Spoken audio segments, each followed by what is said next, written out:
मित्रों नमस्कार। मैं डॉक्टर मनोज कानपुर से एक बार फिर आपके समक्ष आया हूँ, आपसे कुछ बात करने, आपको कुछ बताने। माहौल और समय अनुकूल नहीं है जिससे कि आपसे कुछ उत्साहजनक बता सकूं। जिस तरीके की अफरा तफरी, जिस तरीके का बदहवासी का आलम चारों तरफ है इस समय, कोरोना नामक वैश्विक बीमारी ने अपना प्रकोप चारों तरफ फैला रखा है। तो वही रटी रटाई बातें दोबारा आपसे कहूँ कि अपने आप को बचाओ और बचाव के अलग अलग तरीके के बारे में बताऊं जो कि अब दिमाग में फीड हो गए हैं, भर गए हैं। शायद ही ऐसा कोई होगा जिससे कि अब हम मास्क के उपयोग के बारे में बताएं। अब लगभग बिहेवियरल चेंज, व्यावहारिक परिवर्तन सभी लोगों के अंदर आ रहे हैं और लोग मास्क को वरीयता दे रहे हैं। तो ये मेरा भी मानना है, निश्चित तौर पर मानना है कि अगर मास्क को वरीयता देंगे तो निश्चित रूप से ये कोरोना नामक बीमारी चली जाएगी।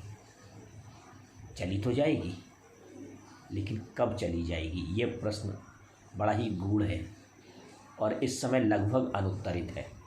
बड़े बड़े वैज्ञानिक, बड़े बड़े गणनाकार अलग अलग तरीके की बातें बता रहे हैं। जिस तरीके से कानपुर आईआईटी के वैज्ञानिकों ने ये बताया है कि 15 तारीख के बाद, यानी कि आज के बाद 15 अप्रैल के बाद जो केस आ रहे हैं उनमें कुछ गिरावट आएगी। और कहा तो उन्होंने ये है कि जिस गति से ये बढ़े हैं उसी गति से ये गिरेंगे। लेकिन मेरा व्यक्तिगत मानना है, मैं खैर आशावादी हूँ इस मामले में, लेकिन मुझे थोड़ा बड़ा अजीब लग रहा है ये कहते हुए कि कैसे गिरेंगे। खैर, लेकिन उन्होंने अगर अपनी गणना दी है तो निश्चित रूप से उनकी गणना सही ही होगी और हम तो कहते हैं ईश्वर करे उनकी गणना बिल्कुल सही हो और हम लोगों के बीच से ये जो बीमारी का दंश है वो हमेशा के लिए चला जाए। मैं बताना चाहता हूँ आपको उस बारे में कि अभी लगभग 5 अप्रैल की बात थी कि अचानक मेरे विद्यालय में, मैं जैसा कि आपको पता है कि मैं केंद्रीय विद्यालय में पढ़ाता हूँ, कि मेरे विद्यालय में अचानक एक खबर आई कि विद्यालय का एक कर्मचारी कोरोना पॉजिटिव हुआ है। तो मैं आपको बता नहीं सकता कि उस समय क्या स्थितियाँ थीं विद्यालय की। एकदम ऐसे लगा जैसे कि सन्नाटा छा गया। यद्यपि केवल स्टाफ आता था, बच्चे नहीं थे। कुछ बच्चे बड़े क्लासेस के 9 to 12 आ रहे थे। तो पता चला कि 12th के एक क्लास के बच्चे के फादर जो थे, कि जो उसी विद्यालय के कर्मचारी भी थे, उनको पॉजिटिव आया था और पता चला कि उनके बेटे को भी पॉजिटिव है। तो इतना पैनिक हो गया, इतना डरावना माहौल हो गया उस समय कि तुरंत एक टीम आई जिसने कि सभी को टेस्ट किया।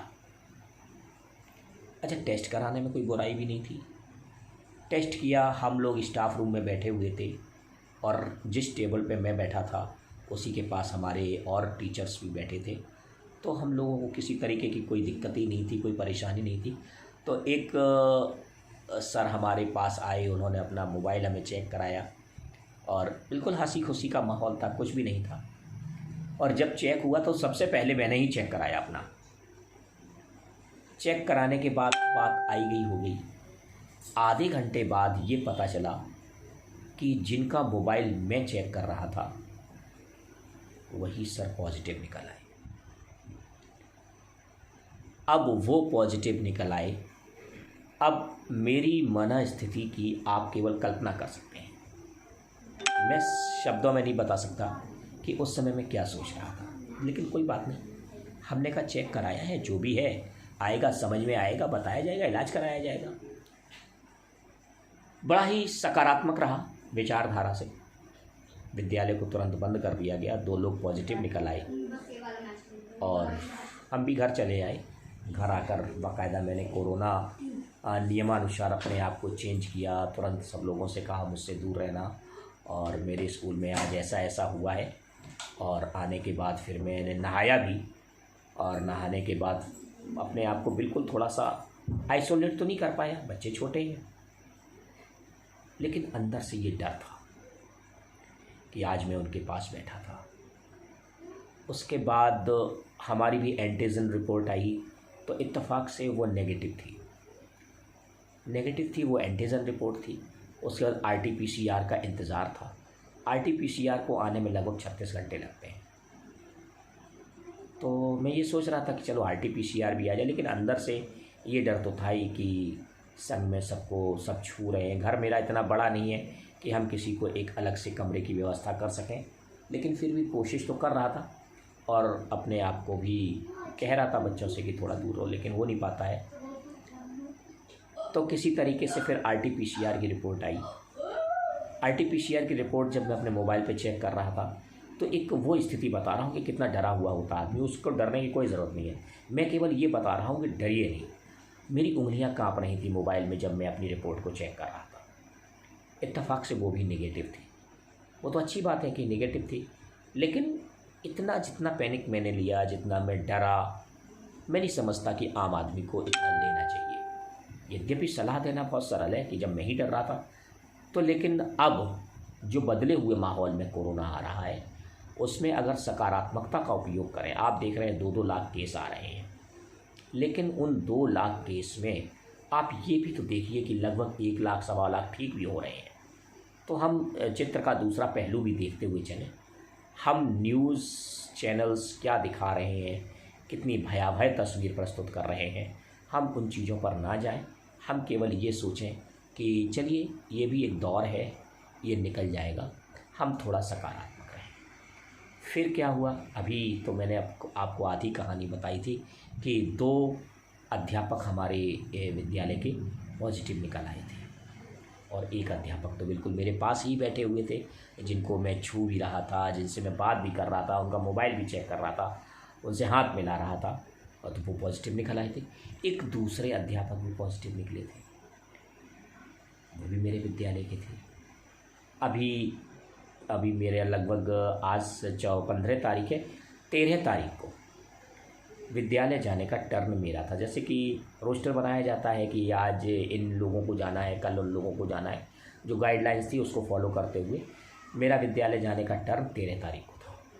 मैं 13 तारीख को गया और विद्यालय में ही अकेले रूम में जाकर बैठकर मैंने अपनी ऑनलाइन टीचिंग शुरू कर दी।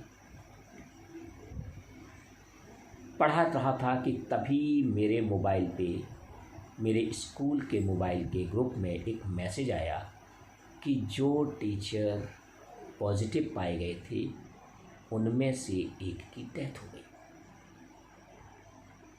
अब मैं आपको बता नहीं सकता हूँ कि उस समय मेरी भावनाएं, मैं कैसा महसूस कर रहा था।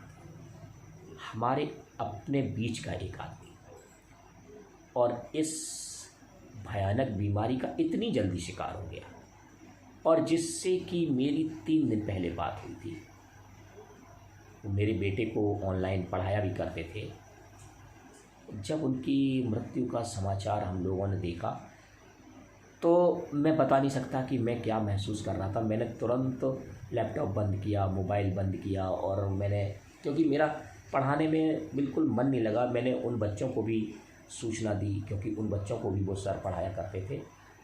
तो मैं यही बता रहा था कि किस तरीके से स्थितियां प्रतिकूल होती चली गई। फिर मेरे मन में ख़्याल आया दूसरे टीचर के बारे में जो पॉजिटिव निकले थे। घर आकर मैंने तुरंत उनसे भी बात की, लेकिन वो बिल्कुल ठीक थे और वो ठीक भी हो गए। तो बाद में ये भी पता चला कि जो सर एक्सपायर हुए थे उनकी मौत में कोरोना का योगदान कम था, बल्कि वो क्या थे कि उनको एंग्जाइटी अटैक था। वो इतने दहशत में आ गए, इतने परेशानी में आ गए कि वो अपनी बीमारी से नहीं लड़ पाए। इस पूरी बातचीत का जो मैं बताना चाहता हूँ, जिस चीज़ के बारे में मैं आना चाहता हूँ, उसके बारे में मैं केवल यही कहना चाहता हूँ कि देखिए कि बीमारी तो आती है। जिस तरीके से हम डर गए थे, पॉजिटिव के संपर्क में आके और बड़े परेशान थे, तो हम तो यही कहेंगे, अपने जितने भी लोग मुझे सुन रहे हैं, जितने भी लोग मुझे देख रहे हैं, कि थोड़ा सकारात्मक रहें। जैसे कि आजकल व्हाट्सएप पे एक मैसेज बहुत चल रहा है कि अमेरिका में एक व्यक्ति को फांसी की सज़ा सुनाई गई, मतलब मौत की सज़ा सुनाई गई। तो ये कहा गया कि भाई इस आदमी को मौत की सज़ा दूसरे तरीके से दी जाएगी, और वो मौत का आलम क्या होगा कि इसे सर्प से कटाया जाएगा। उस आदमी की आँखों पे पट्टी बांध दी गई, और पट्टी बांधने के थोड़ी देर बाद उसके पैर के अंगूठे में एक नीडल चुभो दी गई।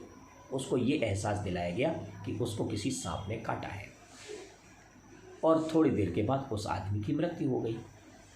और मृत्यु होने के बाद जब उस आदमी का पोस्टमार्टम कराया गया तो आप विश्वास मानिए कि उसके पोस्टमार्टम रिपोर्ट में आया कि ये व्यक्ति जो सांपों का जहर होता है शरीर में, उस जहर के कारण उसकी मृत्यु हुई है। तो यहाँ पर क्या है, उसकी मानसिकता ये हो गई थी कि मुझे सांप ने काटा है, तो वो उसकी इस वजह से मौत हो गई।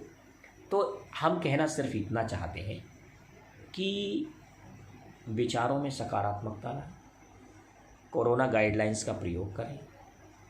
आप मास्क पहनना, हाथ धुलना, ये तो अब डेली के गुड मॉर्निंग गुड इवनिंग की तरह से हो गए हैं कि आप प्रतिदिन जिस तरीके से हो, हर आदमी सलाह दे रहा है भैया मास्क पहनो। लेकिन फिर भी आप ये देखिए, सब सलाह दे रहे हैं, फिर भी रास्ते में आपको कुछ लोग ऐसे मिल जाएंगे कि जो मास्क नहीं पहने हैं और बिना मास्क के चले जा रहे हैं। उनकी ही वजह से आज हमारे हिंदुस्तान में 2-2 लाख केस मिल रहे हैं। आज की रिपोर्ट है 2,0739 केस हिंदुस्तान में आए हैं। ये ऑन रिकॉर्ड है, ये ऑन रिकॉर्ड है। हम समझते इससे कहीं ज़्यादा केस ऑफ रिकॉर्ड भी होंगे। तो इसलिए इस समय की यही मांग है कि देखिए, शासन तंत्र की बात नहीं मैं करना चाहता, सिस्टम की बात नहीं मैं करना चाहता, मैं किसी और विषय पे नहीं जाना चाहता जो विवादास्पद इश्यू है। मैं केवल यही चाहता हूँ कि भगवान पे भरोसा रखो, और भगवान पे भरोसा रखने के साथ साथ गाइडलाइंस फॉलो करो।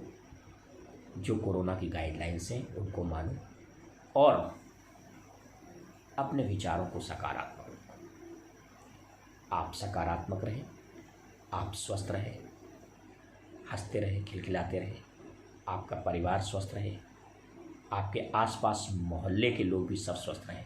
जब इधर से स्वस्थता बढ़ेगी तो पूरा माहौल स्वस्थ हो जाएगा, हम सभी स्वस्थ हो जाएंगे। इन्हीं विचारों के साथ मैं कहना चाहता हूँ कि अगर आपको मेरी बात अच्छी लगी हो तो थोड़ा आगे बढ़ाइएगा, इसको शेयर करिएगा।